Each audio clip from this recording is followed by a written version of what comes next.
Welcome to Midnight Movie Talk Early Edition. Like 12 plus hours ahead of when we're normally on. I figured we go live here this morning. It is Oscars morning. Nominations are out. We had a ton of surprises and a lot of expected.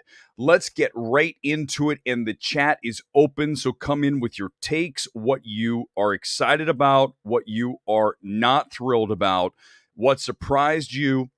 And I guess, the things that we just did not see happening here this morning, yet we get them. Let's start and roll through on Oscars.org. They have all 23 categories going right now. Let's do it. And we start with actor in a leading role. And when you look at who we have Butler, Farrell, Fraser, Mescal, and Nye. The name that is the surprise, somewhat of a surprise here. I had him in the 6th spot.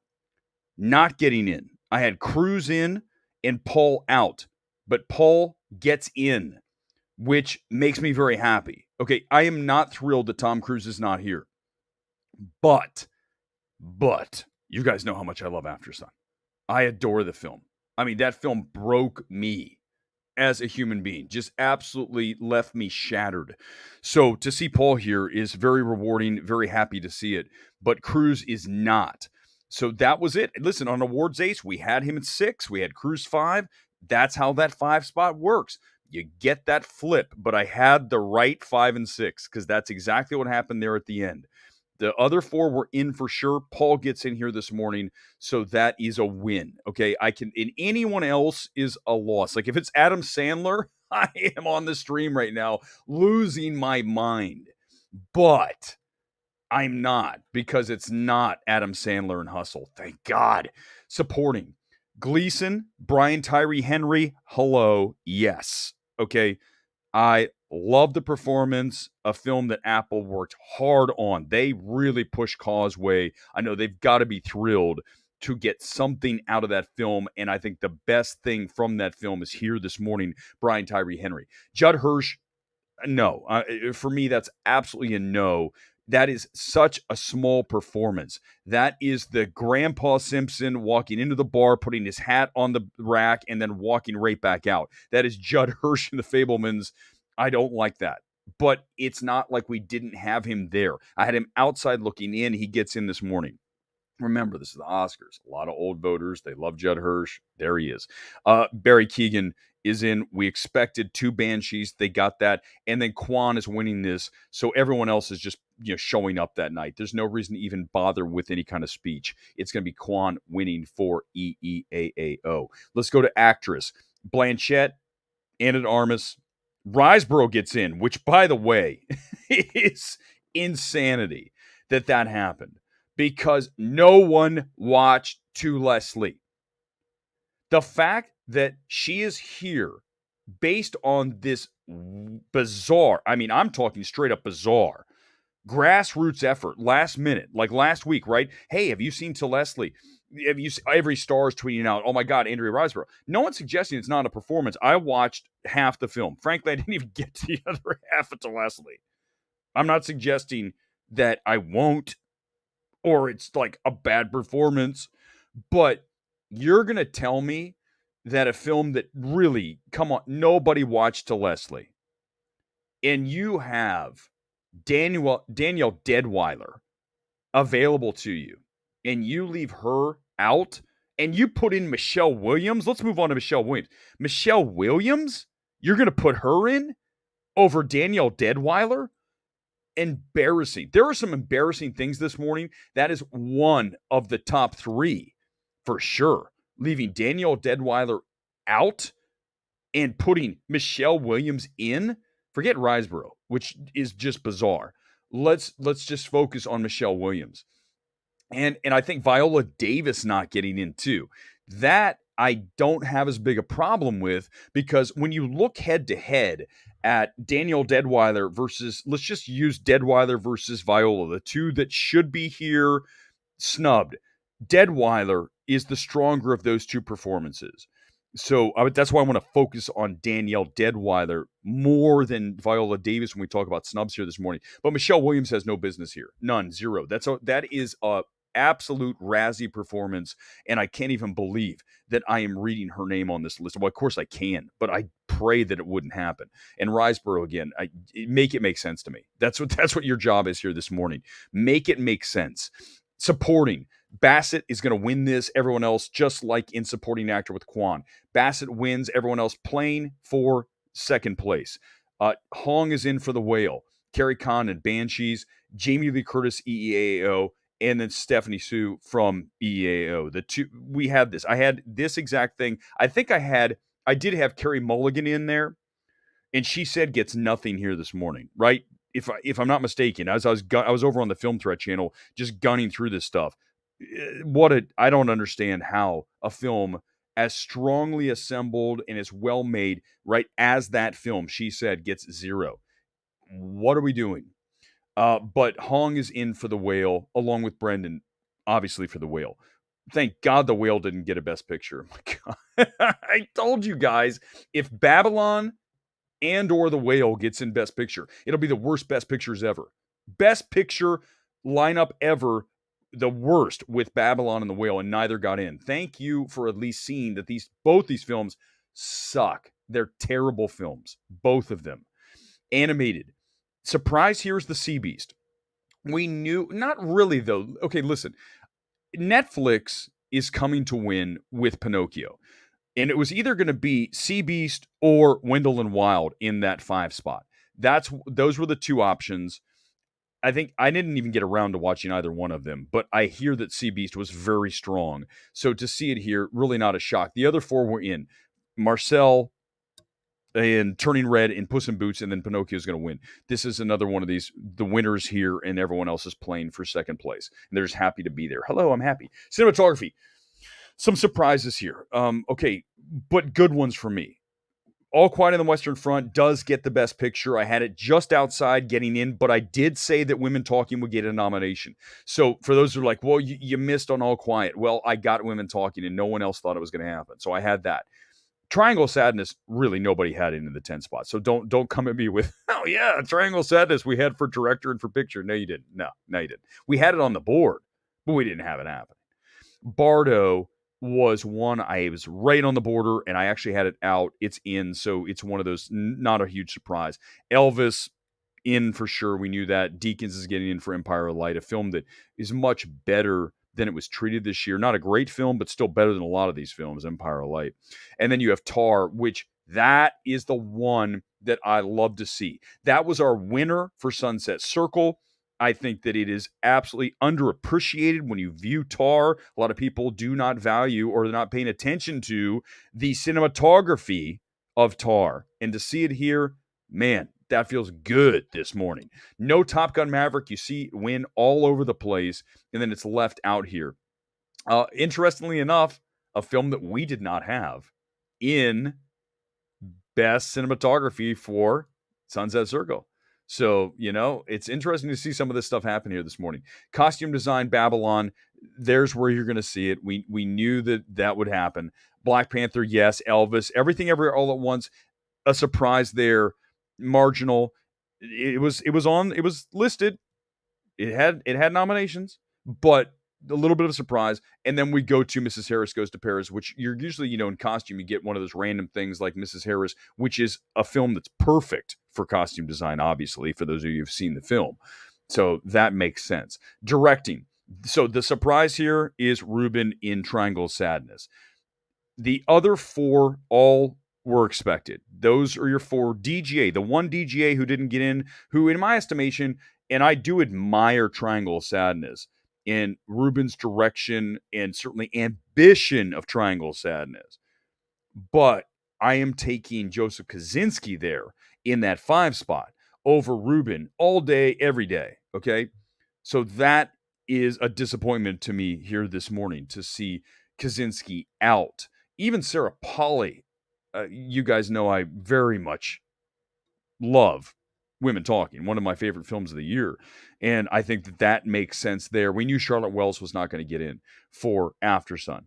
But After Sun does at least get that actor. So it gets something that gets it in the conversation for people to go watch this small film that has caught fire with critics groups, with anyone who's watched it, the artistry of Charlotte Wells and what she was able to accomplish with that feature debut. It's very much important to at least get something so that the average person goes, okay, what's this After Sun movie? You and I know what it is. I'm talking about just, Joe Blow. Joe Sixpack in Dayton, Ohio, who probably isn't even going to watch the Oscars, but maybe he has a chance to watch After Sun now. Documentary. Big disappointment for me is Moon Age Daydream not being here. I think that you have to find a way to get that film in there. What Brett Morgan did with that film, honoring the legacy and the way that he did artistically, the choices he made with Moon Age Daydream, it's got to be there. But we see it over and over with these films, with the documentary branch. They leave the best or one of the best documentaries out completely. You go back to the Mr. Rogers documentary. Was that Won't You Be My Neighbor? I believe that was the one, right? The documentary. And then, of course, we had the subpar at best Tom Hanks version. But they left that completely out. So the documentary branch has a history of doing this thing. So disappointing not to see Moon Age Daydream. Documentary short, I haven't watched any, so I'm going to skip that. Film editing, we have Banshees, Elvis, EAO, Tar, and Top Gun Maverick. All of those are straight up what we expected. So that pretty much goes exactly as anticipated. International feature, huge omission here. I mean, probably the worst, really true, the worst snub of this morning. Decision to Leave. You're going to leave out. And I can tell you, let me pick on the one here. And these are all strong films, but I'm going to pick on the one that I can tell you for certain is not as strong as Decision to Leave, and it's Close. I think Close is a solid film. I think that it handles a very difficult topic well, but Decision to Leave is a far superior overall film than Close. But Close, A24, that helps. But I do give credit to the promotion. They really worked Decision to Leave. It's not like they just left alone. So we need to talk about that too this morning. A lot of people always say, they come on here and they go, well, the studio didn't do what was needed for this to happen. They didn't do the legwork. They didn't put the promotion. They didn't do the FYC. I can tell you what films did and what films didn't. In fact, let's talk about Tom Cruise quickly. So Tom Cruise doesn't get in. You know what Tom Cruise did not do this award season at all? Tom Cruise did not do a single FYC event. Not one. So when you don't do any campaigning for your film, you don't show up here in Hollywood, in New York, and you go and meet the voters and you press the flesh and you kiss the babies, all that stuff, you might not get in. You need to do those things. And I go back to the year that we had The Darkest Hour, and you look at what was required by Gary when he was doing an event, no joke, like I'm talking every week he was doing a come meet Gary Oldman event. And when you do that, people go, oh my gosh, I like Gary Oldman. It was so nice. I met him last night. Let's vote for him. Tom Cruise didn't do that at all. Like zero. Let's go back to the nominations and continue into makeup and hairstyling. Oh no, thrilling, right? Everyone's like, oh, makeup and hairstyling, let's go. All Quiet on the Western Front, again, showing up here. The Batman in, which is, I think it should have been in for cinematography for sure. I mean, if you're going to look at that film and say, what does it deserve? Production design, cinematography, makeup and hairstyling, it's there. Black Panther, Elvis, and The Whale. No huge surprises in that category. Music, we have All Quiet on the Western Front getting in there. Babylon makes the most sense. Justin Hurwitz, that's where you put that. Banshees, Everything Ever All at Once. I just don't. I need to go back. I don't really want to watch EAO again, but I'm telling you what, the score is not something that I recall being a top 5 of the year. For me, it would be the Batman. It would be Empire of Light, Bones and All. You've got to be able to figure out. You got to get Empire of Light in here. I mean, if you haven't watched Empire of Light, the film is essentially the score. The score is the number one aspect of that film, and it's another Reznor Ross winner. You have to put it here, and it's not. And then you look at the Batman. It's one of those two you have to squeeze in here. Original song, it's Hold My Hand versus Not To Not To. I think and the performance for Natu is we all got to be excited about, right? That's going to be one of the highlights of the Oscars telecast. I want to talk about RRR in a minute because I told you guys, listen, for those of you who are here on MMT, what did I tell you guys repeatedly over the past several weeks? While others were saying RRR was going to get a nomination because it was the right thing to say, right? We want likes, we want views. We want to say that RRR is going to get a nomination for Best Picture. It didn't. And I told you it wasn't going to happen.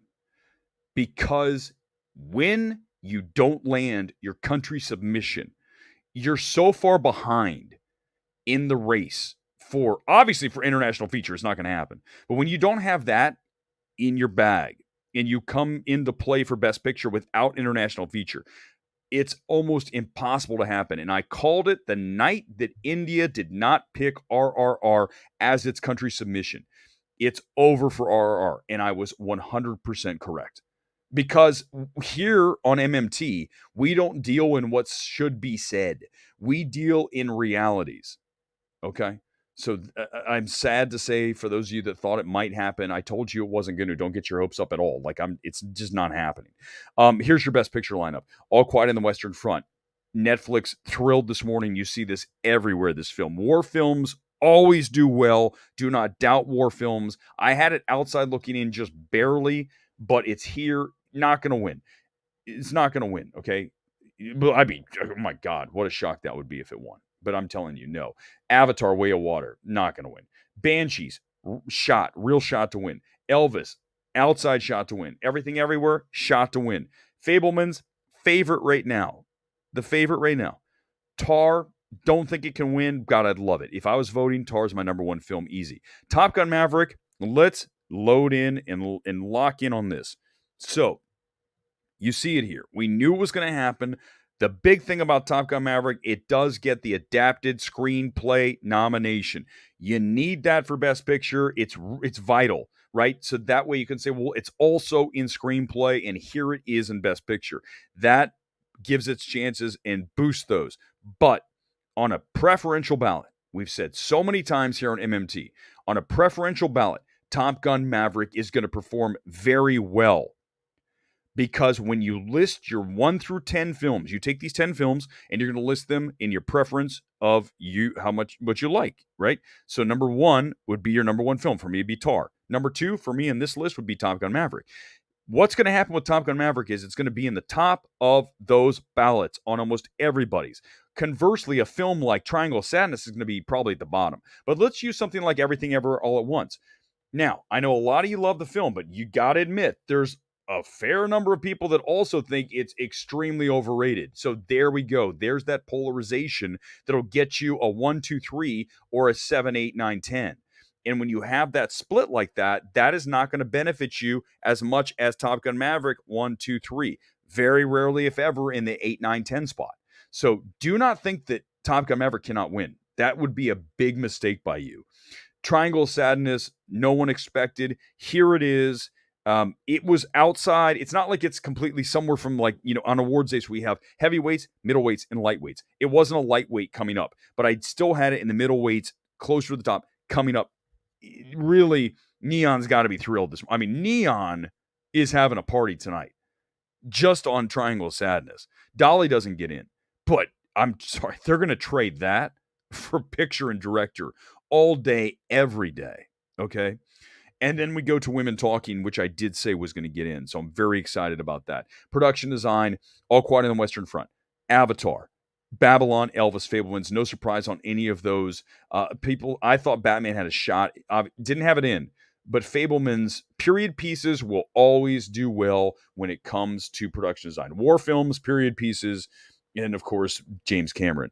But those are these things. Elvis should win this. Babylon and Elvis are 1, 2 on that. I think that's your final 2 things. Short film, we're going to skip. Haven't seen any short film, live action. We've done it. Sound, All Quiet on the Western Front. Avatar, Batman gets in there. Elvis and Top Gun Maverick. Visual effects, All Quiet. A little bit of a surprise there. Avatar, the Batman in again. Black Panther, and then Top Gun Maverick. Here's screenplay adapted. All Quiet again. Glass Onion, Living, Maverick, there's what we talked about. There's your adapted screenplay. Why is it adapted? Because it's a sequel. Any sequel is going to be adapted. And then Women Talking. Yes. Great. Nice call, Academy. Original screenplay Banshees, EEAO, Fablemans, Tar, Triangle of Sadness. Just how expected that one to go there. So there we go. Let's get into it. Those are every single nomination on this Oscars nomination Tuesday morning, ungodly early. I was on with Chris Gore and the Film Threat Gang at 5:15 this morning. Like, oh my God, what year is it? I do have Rockstar instead of the typical seltzer this morning because I got to get going. Let's roll on this for at least another 30 minutes, your comments, and then we're probably going to roll out. Be nice and tight, whatever you want to get to. Super chat if you want to jump in right now. Whatever you think was the biggest slight, the biggest snub, those are always important and fun to talk about. And then the things that you're excited to see. And for me, I would start with Paul Mescal in After Sun. If anyone's going to take Tom Cruise out, that one I'm okay with. Anyone else, I would have absolutely been completely pissed off about. Eric, as soon as I saw EAO get nominated for screenplay, I thought, I'm going to be pissed. Yeah, it's by far the weakest part of that film. Performances, yes. Certainly ambition, yes. Screenplay, no. So back half of that film, my God, does it fall apart. But we figured, given that it has the buzz, right? You see these films come along, and kudos to A24, too. I want to make this mention here this morning, that they took a film that was out in, was it March, right? Early last year, and they dragged it through award season. But let me tell you how they were able to do that. If you remember back when that film was out, they started doing FYC campaigning when it was still in theaters. They had a huge event at CAA, which they usually save those things until award season. They were putting the flag down. Boom, here we are. We're planting the flag that Everything Everywhere is going to be an awards film, and it is here this morning. I don't think it will win Best Picture, but to doubt the film at this point is foolish. So, I mean, it certainly has an absolute shot. 11 nods. We knew that it would get a lot. I think the ones that really give it, get it from a 9 to an 11 are things like costume, editing. These are the things that when you start to push that in screenplay. But listen, if it's going to be a Best Picture contender, the screenplay's got to be there. In original, it just had room this year, so that makes sense as well. Michelle Williams getting a nom for that performance is laughable. Exactly, Rob. But we talked about it in the stream early. Is that Danielle Deadwyler deserves to be here over Michelle Williams, and Riseborough will be. And listen, it will be one of the most bizarre nominations in the history of the Oscars, considering there was zero. And I do mean this. You got to understand. I'm here in LA. I get all the invites to all the things. I'm not saying this like, oh, how great. I'm telling you that one of the benefits of being here is seeing under the hood all of these campaigns being run by the studios, and to really pay attention to what's getting pushed, what the studio continues to back because they believe it's going to get nominations. And then you have To Leslie, which was zero. There's zero promotion outside of all of her friends coming on Twitter saying, oh my God, did you see Andrea Riseborough in this To Leslie? That is unheard of. A grassroots campaign like that with zero studio backing. I mean, I forget who the studio was, Momentum or something. It was tiny, tiny little distributor. So that is going to be one of the strangest things I've really ever seen in my life. Jody, I thought the Academy had a diversity inclusion rule that forbid films like All Quiet on the Western Front from getting nominated. Remember, I don't have the rule exactly in front of me, but essentially, it's not just about what's in front of the camera. It's who's working on the film, right? The crew, anybody that's on the staff of the film, that will count towards that diversity inclusion situation with that. I don't have it in front of me, but that, just think of it that way. It's not always about what's in front of the camera. It's also who is behind the camera, the cast and crew. Film Threat's still going, but we're rolling here on MMT. I want to thank Chris for inviting me on this morning. It was fantastic, except for the time. The time sucks. Being here in LA and getting up at 5 a.m. This is here's the beauty of it, though. It's only once a year. This is it. This morning. If you can get through just one of these, it's over. As soon as this is done, it's over. Mission Impossible 7 trailer. You know it. It's over. And then, thank God. Mezcal, yeah, very exciting to see. Very, very, very exciting. The can, yeah, it was hilarious, wasn't it? That happened this morning. One of these that you're going like this. Wait, I'm waking up, and what does that actually say? Andrea Riseborough? Nobody had her in. Nobody. So anyone who says yeah, I had her in, they can say that there was a last minute push, that all these celebrities worked their butts off to say, oh, have you seen this To Leslie movie? And it got people talking about it. Got me to throw the screener on, but nobody had it in. Nobody had her in. Okay, so let's make sure that's clear. Anyone who comes in and goes, I told you that Andrea Riseborough was going to get it. You go, you stop being a fool. Don't do that. Stop. These are the people that always do that. Or they throw a flyer out there. There was one the other week. God, what was it? Someone did something like that, and it was so ridiculous, and it didn't happen this morning. And I remember going, that's the beauty of throwing out a ridiculous take like that, is that it's so absurd that when it actually doesn't happen, no one's going to say, well, you said it was going to happen, because it's so stupid that everyone's like, well, I mean, let's just let it slide. That's the beauty. And then if you're right, oh, look, I was right. These people are laughable. Don't listen to those people. A decision leaf should have gotten foreign director editing. I would agree on all three of those. International feature, direction for sure with Park, and then editing, the best edited film of the year. Technically, Decision to Leave is the number one film of the year. It should be here, and it's not. Michelle Williams over Dead Wire is a travesty. Simeon, I couldn't agree more. 100%, it's an embarrassment. Truly it is, along with Decision to Leave this morning. Indie Phantom, really happy with the two Leslie actors, the kind of self-campaign I don't recall since Anna and Sally Kirkland. That's a good call, Indie Phantom. Yes, that is remarkable. That is the story here. When you look at that, how it happened, I just don't quite get. But it did happen. But it helps to have friends that are powerful, right? That helps in Hollywood for sure. It is a small network. Everybody knows each other.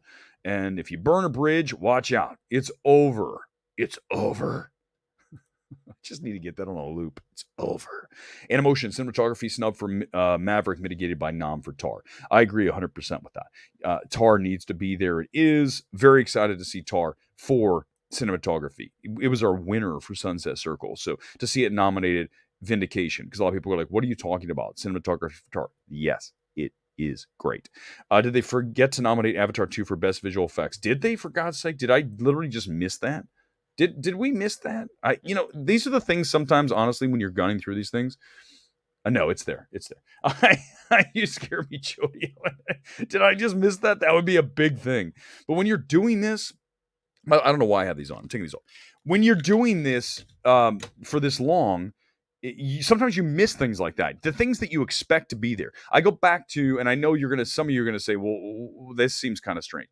Jennifer Lopez for Hustlers was one of the best supporting actress of that year. That was 2019, I believe. And when she wasn't nominated, you don't see it, and it doesn't even register. You go, wait a second, she has to be. She's not there? What? Those kind of things are bizarre. So you scare me there for a minute, but it is there. It is there.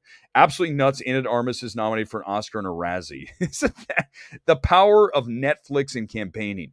Let's discuss that for a minute. You guys know I'm not the huge fan of Netflix, okay? That's very obvious, and I've very stated, and you guys, anyone who watches MMT knows that. But they are very strong at getting what they want when it comes to awards. Look at Adam Sandler getting that SAG nomination. I mean, what? I mean, Hustle, remember I got that screener way back, like the first screener of the year. And what did I tell you guys? Not an awards film, Hustle. And yet here it is in SAG, and you're like, what? Who'd they pay off? So listen, when you look at that group of publicists there, the awards team at Netflix, they get things done, and you see it happen again here today with Anna getting the best actress. Indie Phantom, again, happy about Judd Hirsch. Surprised Eddie Redmayne's not there.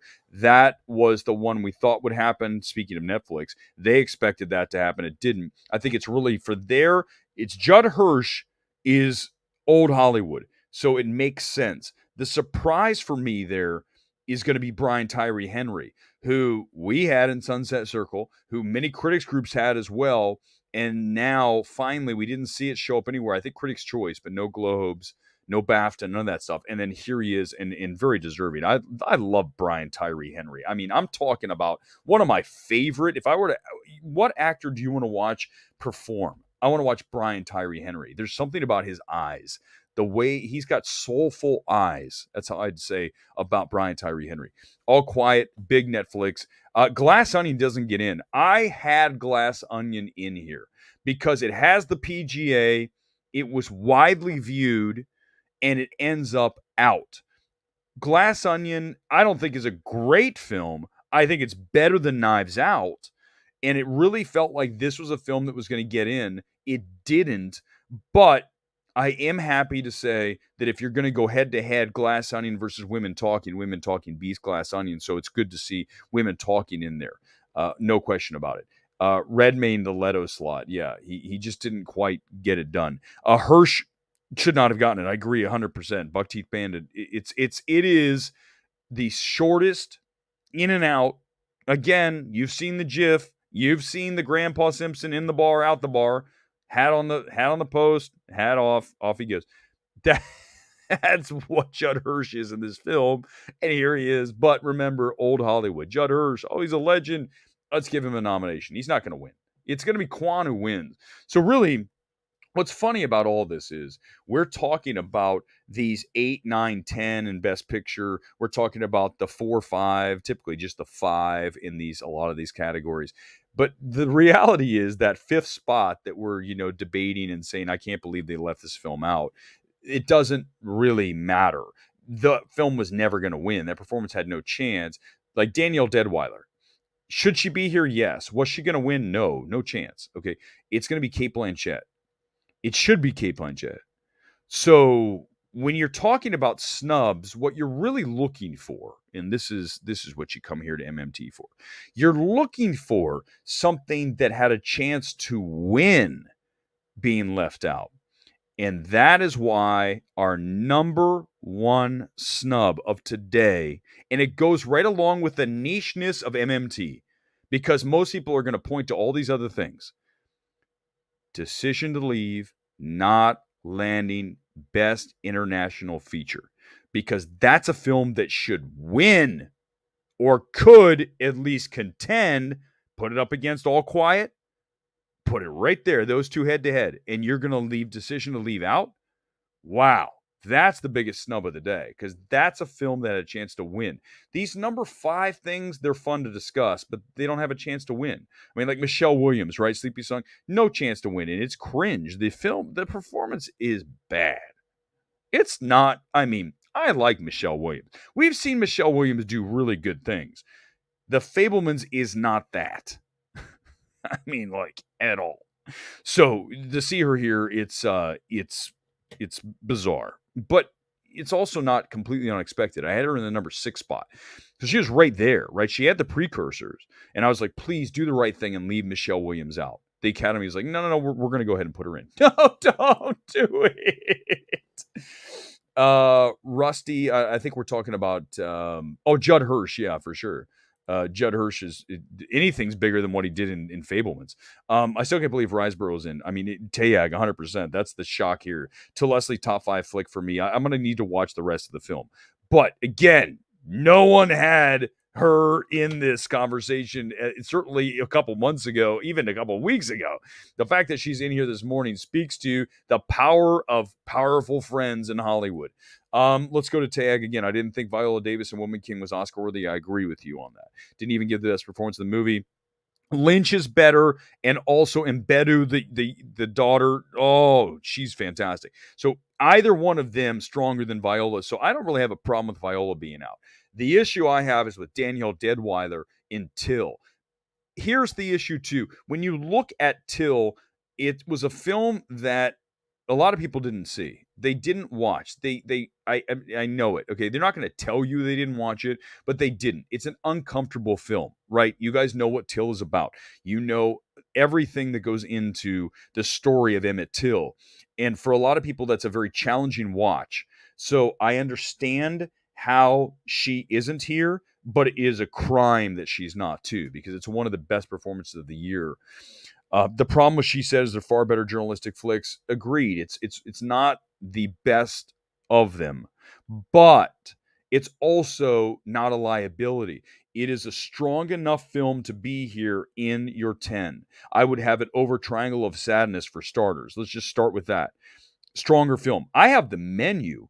Right. When you look at Triangle of Sadness and you go Menu, you put those two on each other because they're very similar. The Menu is, for me, a stronger film, a more entertaining film.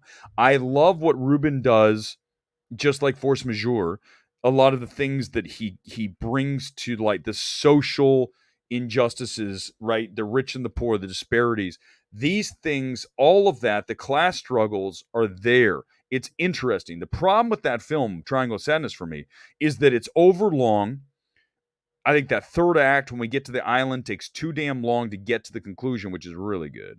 I think that's the thing about Triangle of Sadness. I remember coming out of that, and you can go back and watch a whole stream about that, is that it was a film that I was high, low, high, low. It was this wild ride that I kept vacillating high and low, and I didn't, and eventually at the end of the day, that became a 7.5 for me out of 10, because it does a lot of things great, and then there's other things that I would completely change, and it's maddening. It's a maddening film, but it's not completely shocking to see here in Best Picture. It's not like something that came completely from the bottom of the list all the way up into Best Picture, but it is a surprise. Anyone who tells you differently is lying. AMC, Marvin, amen to that. Theatrical for the win, always, always and forever.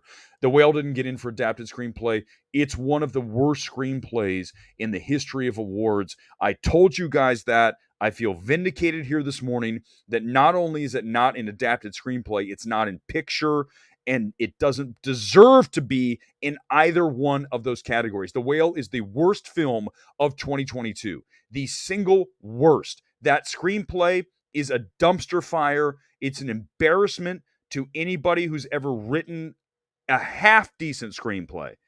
And the fact that it's not here that is my win here this morning. The fact that The Whale was left out of the categories it should have been left out at. If Brendan wins for The Whale, he will have won for the worst film in the history of the Oscars. That's, how do you like that? It's one of, if not the worst. It is a terrible film. And you have Brendan Fraser being nominated. You have Hong in there supporting. No problem. They're good in a bad film. But thank God it didn't get in. I told you guys it wasn't getting in for Best Picture. I am vindicated this morning. Thank you. Oh, I love it. Everyone said The Whale's getting in. It got PGA. No, it's not. Now, I didn't have All Quiet. I had it at 11. I had Glass Onion in. Should have flipped it. But I told you The Whale wasn't getting in, and also Babylon. That movie's terrible too. They better not keep doubting me, you see. Because, listen, my batting average is still 900 plus, okay? It's way up there. So, just the reality of it, guys. I had Triangle of Sadness. Good, Todd. I know. Todd, you've been doing this. Todd Thatcher busts his ass. He's on top of this, and I appreciate all you do. And I will say that, so for me, let me pull it up. Let me go to Awards Ace and see where I had this. Give me 1 second. Let's pull this up. I haven't changed anything on Awards Day, so we can actually look at it right now. And I'm not gonna, I can't live edit it, nor would I. I mean, at the end of the day, it's a crapshoot, right? We're trying to get these films right, and sometimes you just don't. Let's roll down. I had Glass Onion. I had Black Panther in. Didn't happen. Okay, we have All Quiet in. And then look at this. I didn't have Triangle of Sadness until the middleweights. I'm not going to lie to you. I had the Golden Globe on there, but I really had it far buried down there. I thought RR had a better shot here this morning, even though I didn't think it was going to get in. Babylon, for sure. It's got SAG. It's got Golden Globe. It's got Critics' Choice. It just didn't happen here. But ultimately, what I'm happy about, very happy, is that The Whale and Babylon are left out, because that should never have happened in the first place. So kudos to you, Academy, here this morning. No Maverick Cinematography. It's weird because that's a film that really picked up over award season. When we were sitting down with our group at Sunset Circle, we're the first to come out with our list of the best of in cinematography is one of our categories. And we looked at it. It's not that we didn't value the cinematography in Top Gun Maverick.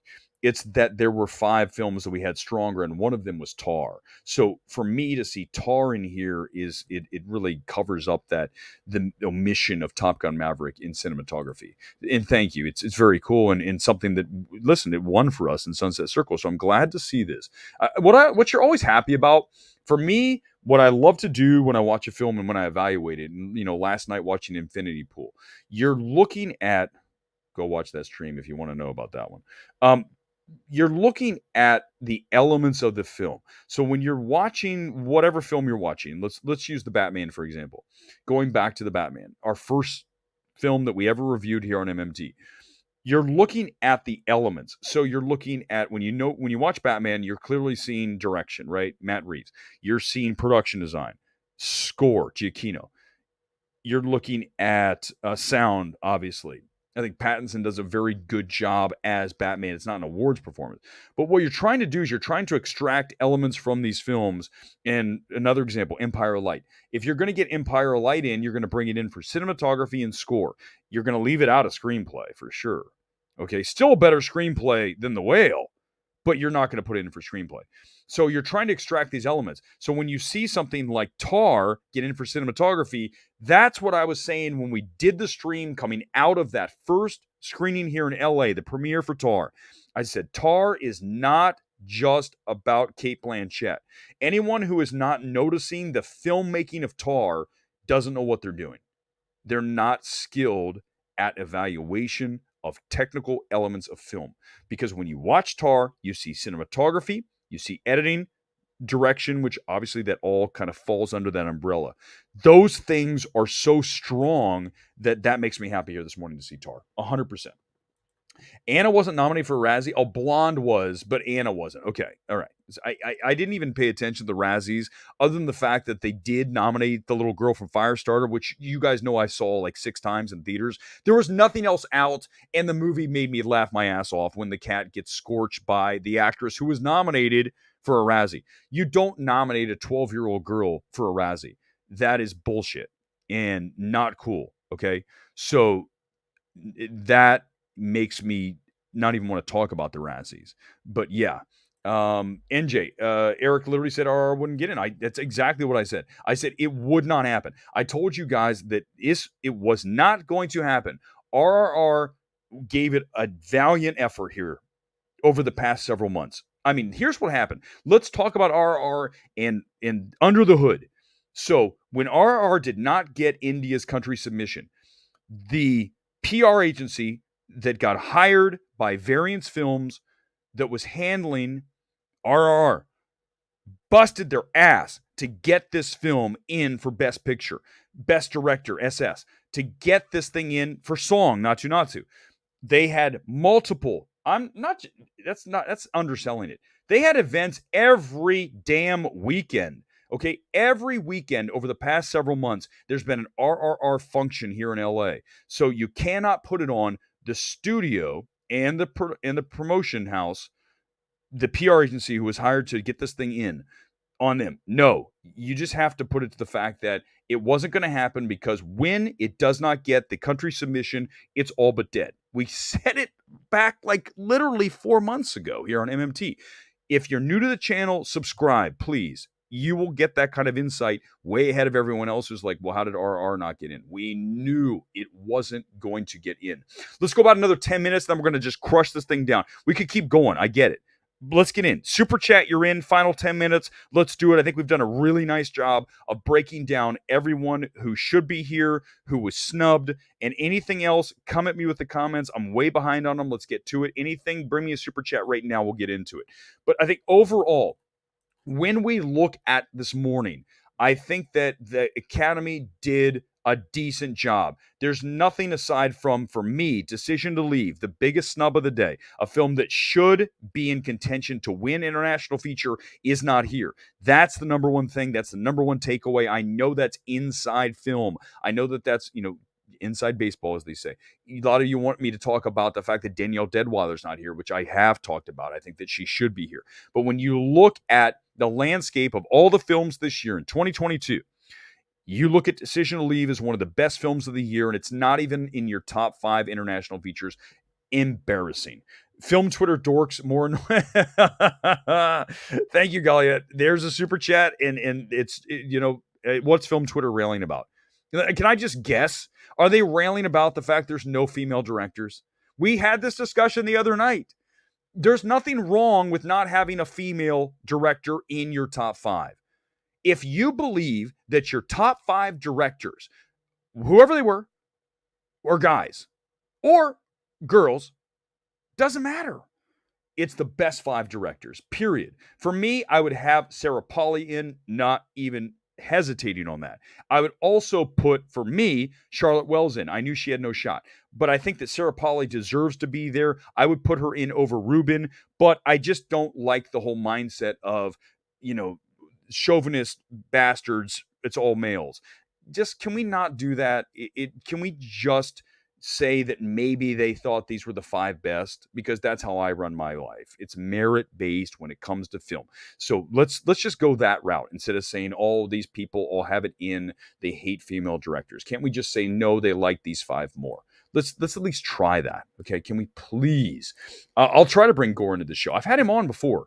Go back and look at previous streams. Gore's, the two of us. The problem is he'll come in here and he will defend Babylon, or he'll defend The Whale, and I'll be like, dude, we can't do this. The Whale's a masterpiece. This is what I needed before the stream ended. This is exactly what I needed. Oh my God. You're being nuked for that. No, God, I can't do it. Thank God I've had some Rockstar this morning, because otherwise I don't even think I could handle that comment. What a terrible film. RRR, I know you guys love it. I think it's one of the most ambitious films of the year. Really enjoyable, super entertaining, but unfortunately, it just doesn't happen here today. We knew it wasn't going to happen. For those of you who led you on and gave you hope that it was going to happen, I'm sorry you listened to them. It's much easier when you go into something knowing it's not going to happen than to say, oh, it's going to happen. Then you're like, oh my God, my heart's broken. We knew it wasn't going to happen here this morning, and it's unfortunate, but it's just what it is. They gave it, but the takeaway you need to remember here, and what I'm bringing to you on MMT that a lot of people are not going to be able to tell you, they tried their asses off. They did what they could, and they just couldn't make it happen. That's all there is to it. Film Twitter's complaining that Riseborough got in. Okay, that one I'm okay with. Okay, listen. So if we're going to do one, I already talked about this. That's valid. It's very valid that Deadwyler should be here. The funny thing I will say, and I think this is true, there's a lot of people that are saying that Deadwyler should be in, and they haven't watched Till. I guarantee it, which I find fascinating. People that are defending some, because listen, the reality is not a lot of people watch Till. Okay, that hurt the film. But Danielle Deadwyler deserves to be here. But we're not going to burn down the building because she's not. Okay, that's what we have to stop being so dramatic when someone's not in a certain spot. Like, oh my God. First of all, these are awards. These are things that eventually we're going to forget. In fact, most of you forget the day after the Oscars. You'll forget even what the films were. I go back and I think about films from last year, the year before, and I go, oh my God, I love that film, and I just completely escaped my mind. That's what we'll end up doing. So let's not just burn everything down that the world's ending because one thing didn't happen here today. But let's be dramatic. Let's not. Let's just be grounded and call things what they are, and I will agree. Deadwyler should be here without question. I would argue, though, over Michelle Williams, who is number 1. That's who she takes out for sure. Tayag, a couple more minutes and we're out of here. Seen you argue with Gore. Yes. Okay, so I did argue about Chris Gore this morning about Top Gun Maverick. Let's make sure this is stated before we end the stream. Maverick has a shot to win. I said it earlier in the stream. I'm saying it now. Maverick can win Best Picture. It'll do very well in a preferential ballot. It'll be listed 1, 2, or 3. No lower than 4 in most everybody's ballot. When you look at films like EAAO, let's say as a head-to-head, Everything Everywhere versus Top Gun Maverick. Maverick is going to be 1, 2, 3, 4 EEAAO, which I'm so happy when I don't have to say that anymore because it's a pain in the ass. You're going to see it at 1, 2, 3, and then 8, 9, 10. You're going to see that polarization on a preferential ballot. Maverick is not going to have that. It's going to be at the top of every preferential ballot or near the top. And because of that, it'll do well. And if Maverick wins, I told you guys, not just to this morning, months ago, it has a chance to win Best Picture. And it's here this morning, and it did get the adapted screenplay nomination that it was not really expected to get. So when you have that in your bag, you got a better chance to win Best Picture. So I'm very excited to see that. And I think we'll finish with this, and then we'll roll out, and we will come back probably later this week. I don't know. I'm not doing another stream tonight. This stream was good. This stream is everything you need to know about this morning and the Oscars. Maverick is our least divisive BP nominee, and that speaks exactly to what I just said. When you look at a preferential ballot, when you're listing your films, 1, 2, 3, all the way down, stacking the ballot, you're going to put Top Gun Maverick in the top, not at the bottom. Everything Everywhere is going to be top, bottom. It's going to help a film like Maverick. The films that are the least polarizing, the least divisive, right? They're going to end up getting a boost when it comes to the preferential ballot. Do not discount the fact that Top Gun Maverick can win Best Picture. For those of you who missed some of the stream, go back to the beginning. We go through all the categories. I give you my thoughts, the snubs, the people that deserve to be there, and of course, the ones that will likely win Oscar here very shortly and just weeks away now. But we have the nominations now. My job is to go to Awards Days and to, oh God, this is like the worst day, to update every single category there with the nominees and the front runners. But I think we know who those people are largely. And I appreciate you guys being here today, this morning for MMT in the morning. I am going to finish the rest of my Rockstar and get the day started. Maybe even, I don't know. It's either that or go back to bed. I haven't decided yet. But I appreciate you guys being here. Back on MMT shortly. If you haven't liked or subscribed, do so. I'll see you soon here on the channel. Thanks for being here on this Oscars 2023 nomination morning.